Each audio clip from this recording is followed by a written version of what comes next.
It's by-election day in 2 constituencies in Jamaica and also in 2 divisions in the municipal corporations. 2 of those we'll talk more about in just a moment. We're so happy to have you. We know that you have choices. We're happy when you come here, happier when you find reasons to stay. This is the hotline.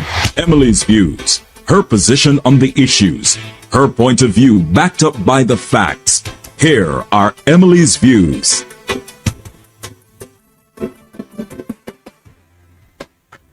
Thank you, listeners. So, I guess we're definitely doing this step away from the seat as Member of Parliament and stepping back in.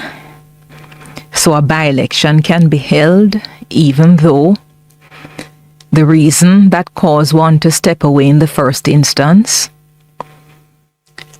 there's no resolution around that matter. I guess we really are going there. Certainly we had nomination day and we're down to by-election day in Trelawny South.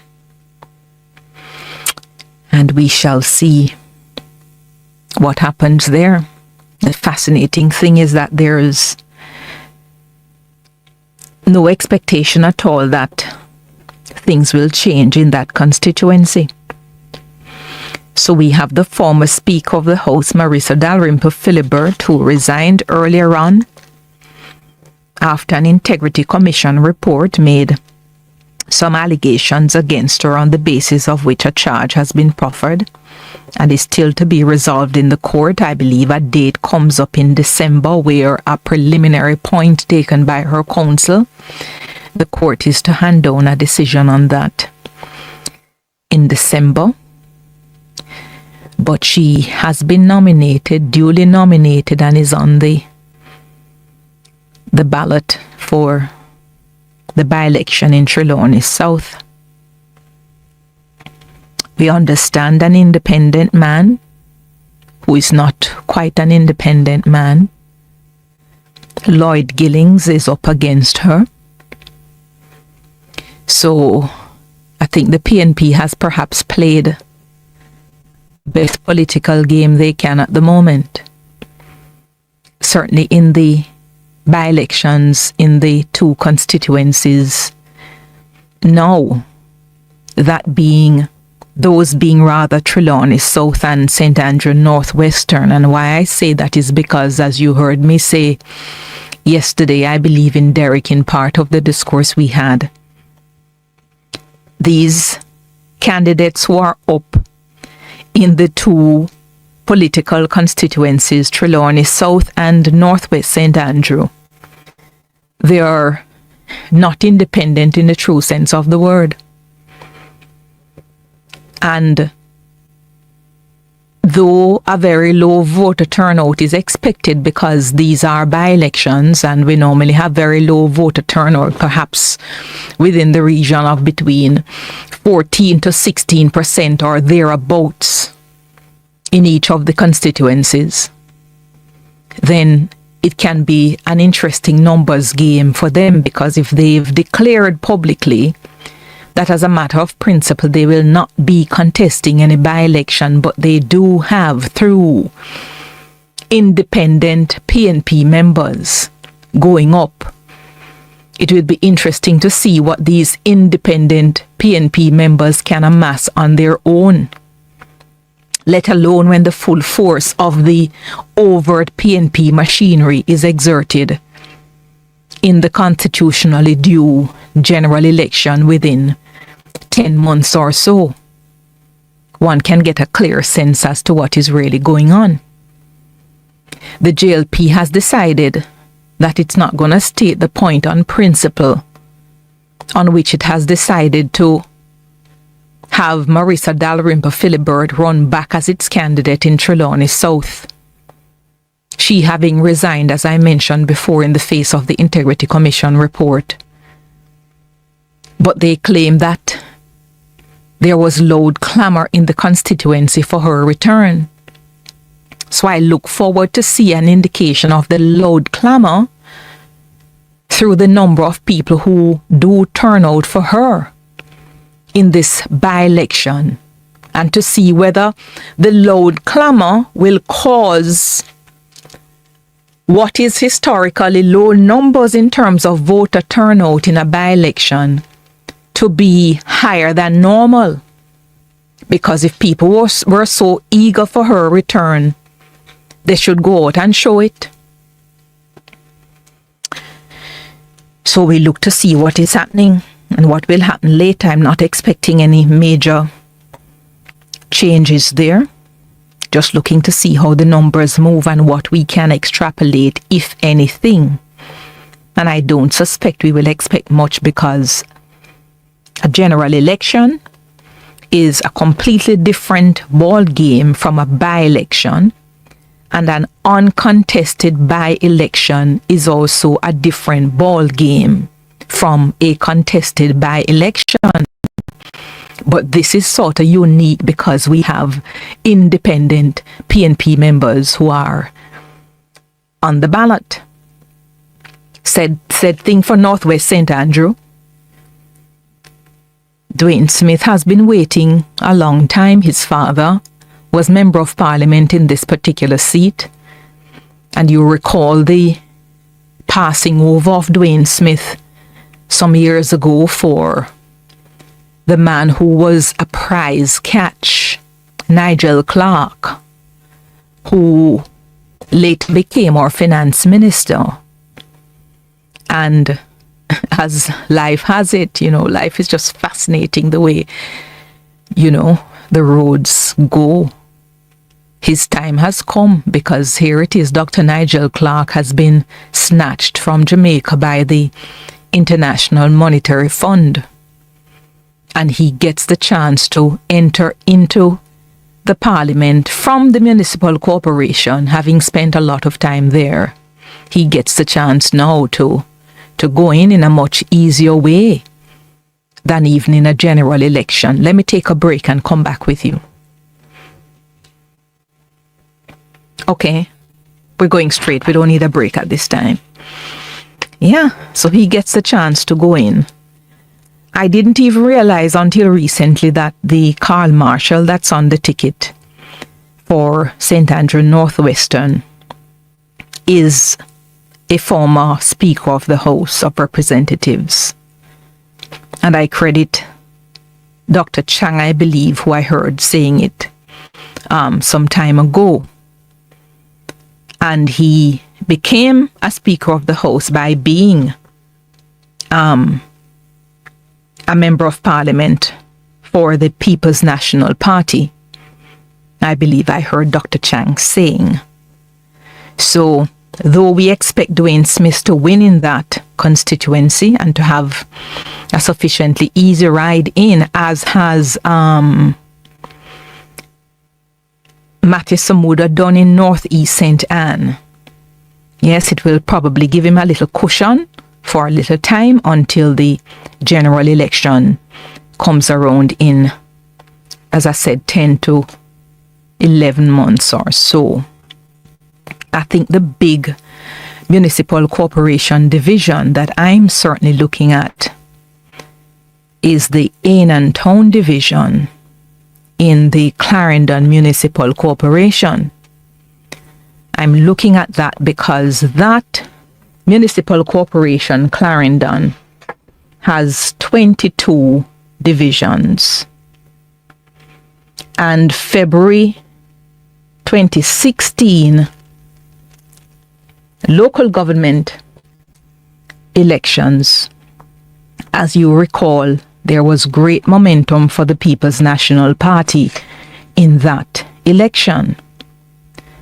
But more importantly, for this Anan Town division, which is traditionally a PNP stronghold,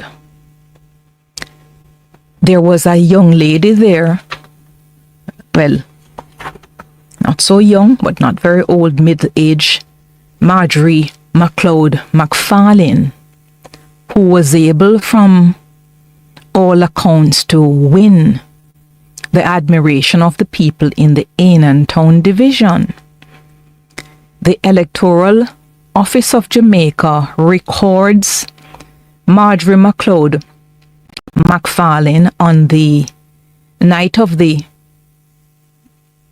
Municipal Corporation election, local government election of February 2016, as taking 51.2% of the votes in that division to the PNP's 47.9%.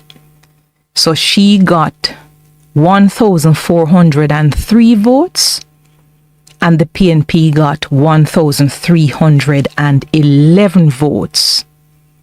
So despite what I considered then, and I still consider it to have been a PNP momentum for February 2016 local government elections, this lady was able to win a traditional PNP division within North Clarendon. That win says a lot to me about the individual more than the party. And I say more about the individual than the party because there was clearly momentum PNP across the very many divisions in the local government elections of 2016. So there was something about her. She clearly enamored herself well with the people in Anan Town.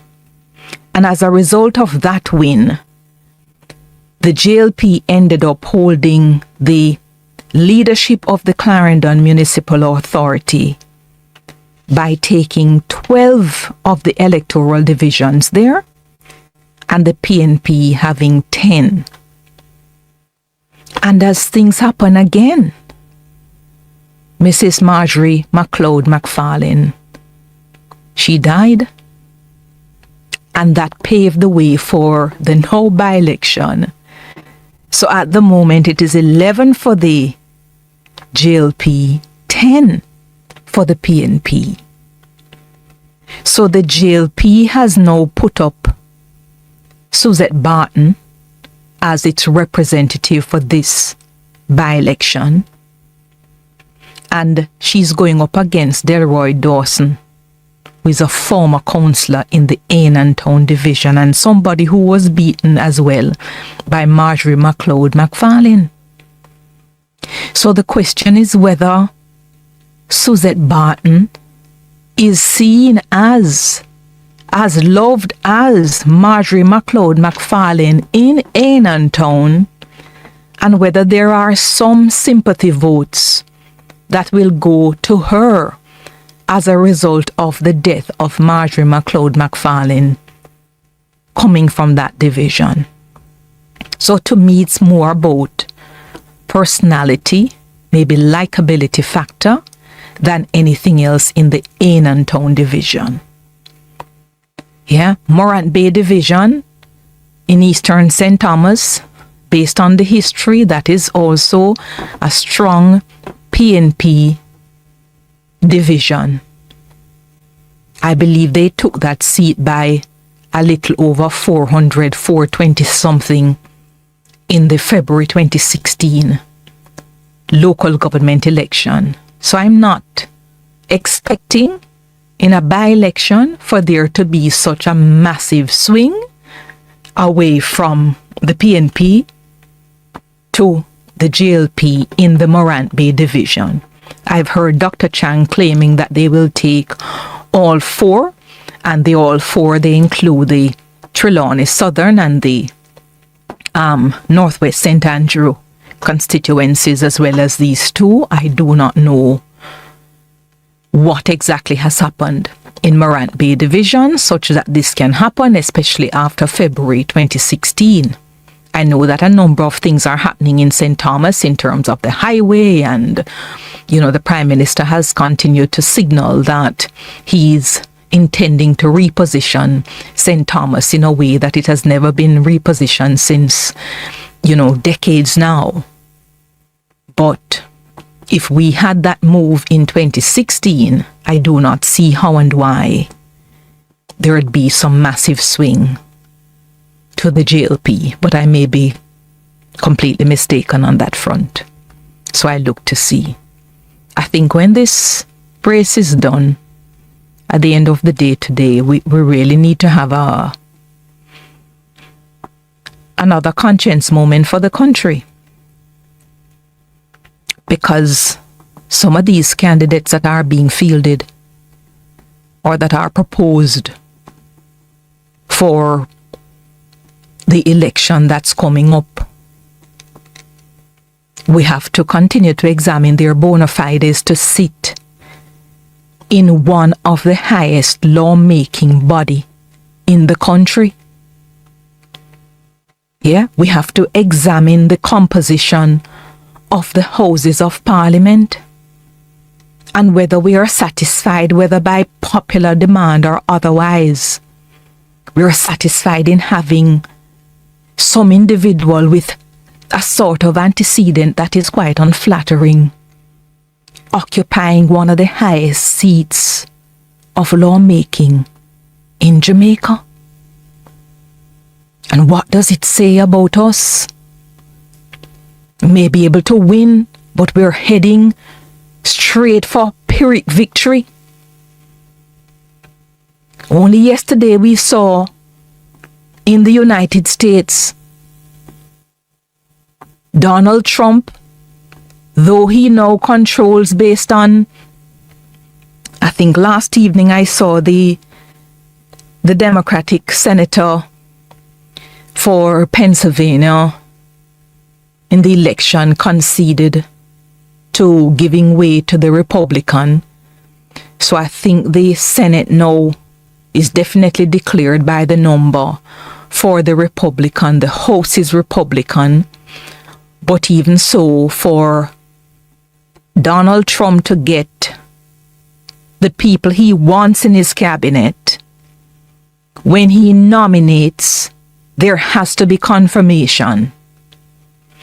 And there's a point at which the stomachs of some Republicans just cannot even manage some candidates.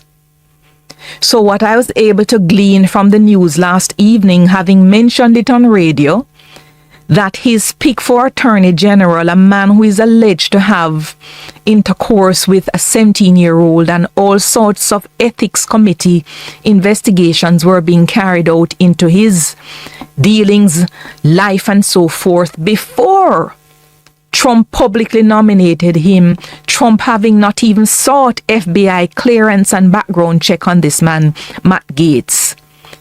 Apparently, behind the scenes, a number of Republican senators indicated to the Trump administration that no, this is a bridge too far for us.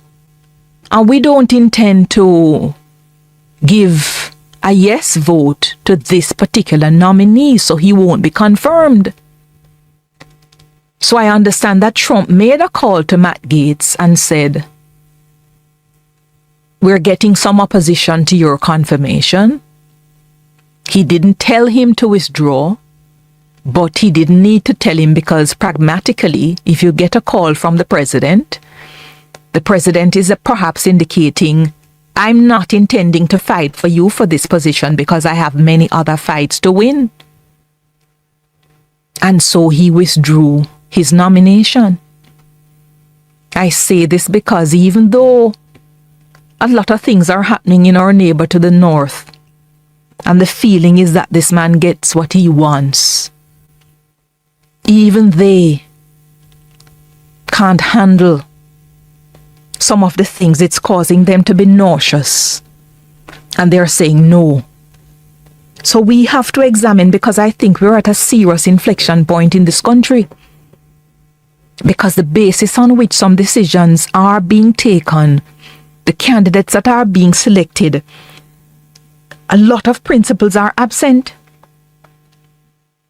You know, when we had that massive fight locally and internationally, when the world looked on us because of the West Kingston matter concerning the extradition request for Christopher Dodos Coke. That was a rough time for the country. And the criticisms of Mr. Golding, they were non-stop. And I certainly was one of his hardest critic at the time. But as life would have it, what Mr. Golding did, in the quiet of his mind, when the criticisms died down, he didn't think it appropriate for him to continue as Prime Minister. So, without any foreshadowing whatsoever, I cannot forget, we got the news, I believe it was a Sunday, when Mr. Golding indicated that he's resigning as leader of the Jamaica Labour Party and as Prime Minister. And I thought when he resigned then that we'd have a low appetite for a number of things, but I'm seeing that the needle is moving in a particular direction. And we have to self-correct very quickly. We have to decide what is the center from which we will not be moved too far to the right or to the left. Because at the moment we are really drifting. Yeah? When this is all over, especially because we have a bigger one coming up, we need to have that conversation in the interregnum.